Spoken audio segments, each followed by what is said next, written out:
Good afternoon, everybody. Good afternoon. So I'm Mike. I think we've all met at some point. We are in Paradise. This is Paradise Harbor. So we're surrounded by mountains, glaciers, ice, rocks, and we do have some humpbacks around that we are going to attempt to get close to.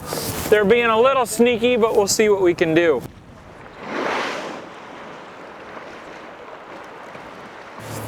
You can see they have that very distinctive hump for a fin. They're about 45 feet long.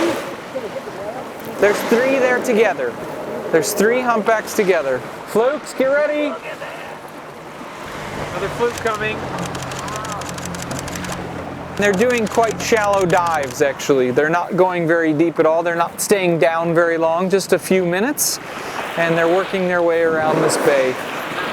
They're releasing bubbles, which helps to trap their food. And they just keep doing it over and over and over.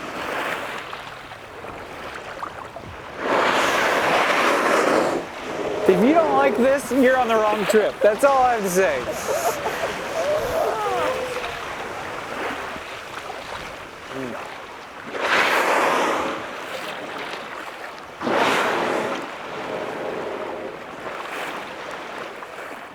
Incredible, he's right. If you don't like that, you're on the wrong trip. I think this is fabulous. I'm just having the best time. I didn't know what to expect, and this is so much more than I could have hoped for.